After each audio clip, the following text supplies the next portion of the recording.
On Sunday, December 7th, 1941, at 7:55 a.m., the Japanese Empire initiated a surprise attack on the United States of America.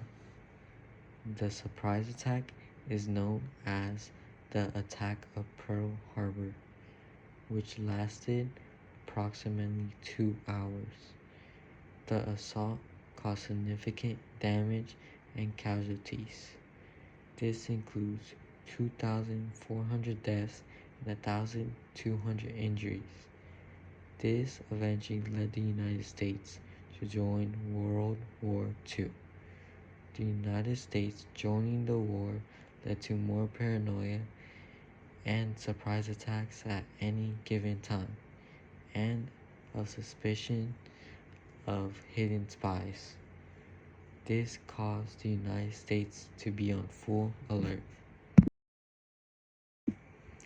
Following the incident, the United States government made one of the most controversial decisions in American history: the internment of Japanese Americans.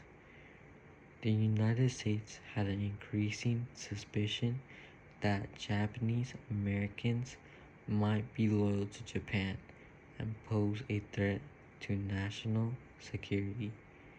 In February 1942, President Franklin Roosevelt signed Executive Order 9066, which authorized the forced relocation of Japanese Americans living on the West Coast, pitting them into internment camps. A radio announcer would often say, "All persons of Japanese ancestry, both alien and non-alien, will be evacuated from the designed military areas. They are to report to assembly centers with only what they can carry."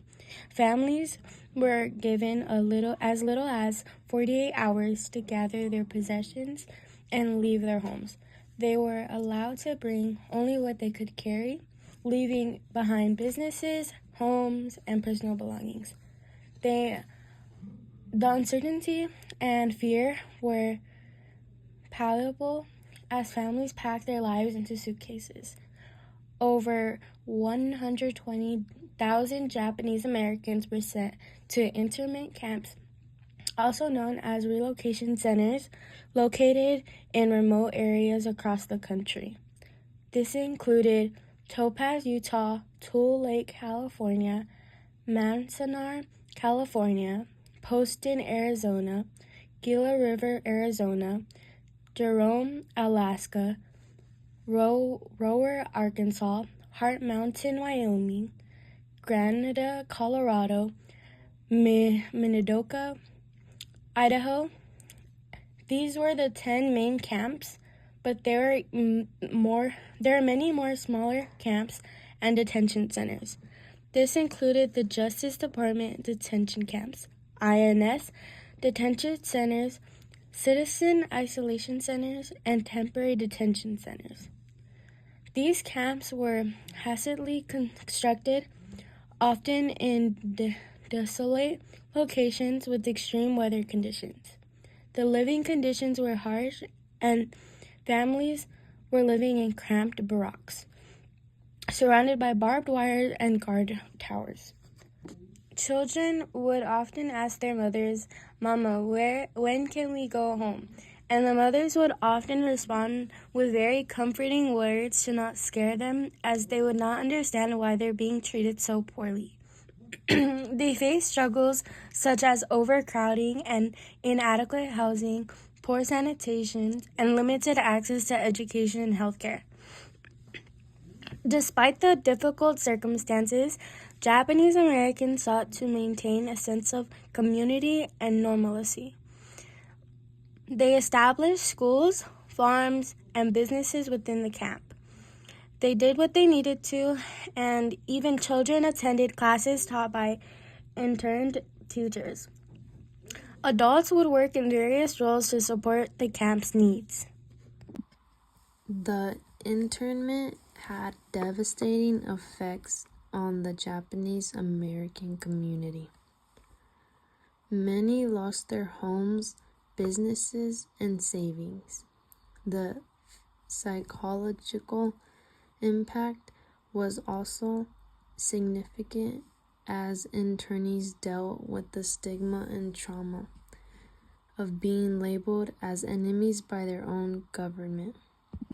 Despite these hardships, many Japanese Americans showed remarkable resilience. Some young men even volunteered to serve in the U.S. military with the 442nd Regimental Combat Team, becoming one of the most decorated units in American history. In 1945, as the war came to an end, the internment camps were closed, and Japanese Americans were allowed to return to their homes. However, the return was far from easy.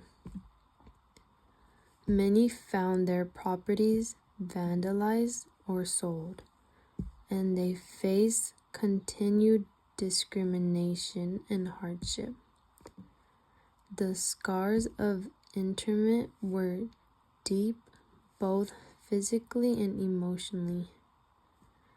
A former internee was interviewed 2 years later about the incident, and this is what he had to say. "We lost everything: our homes, our businesses, our sense of security, but we never lost our spirit.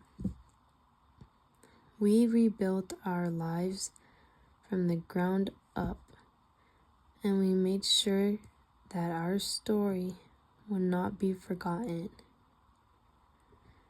In the years that followed, efforts the United States had to acknowledge and rectify the injustice. In 1988, President Ronald Reagan signed the Civil Liberties Act, which formally apologized and provided 20,000 reparations to each serving internees. Then, in 2011, the California legislature passed a resolution apologizing for their role in the internment. These acts were a significant step towards healing and recognition of the wrongdoings that were committed.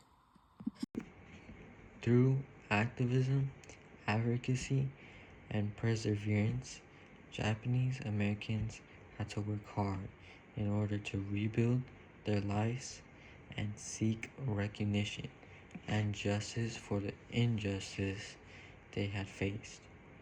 It is better to learn from our mistakes as a country and to not repeat history, as we know the consequences that can occur. Today, memorials and educational programs ensure that our future generations learn from this dark chapter in history.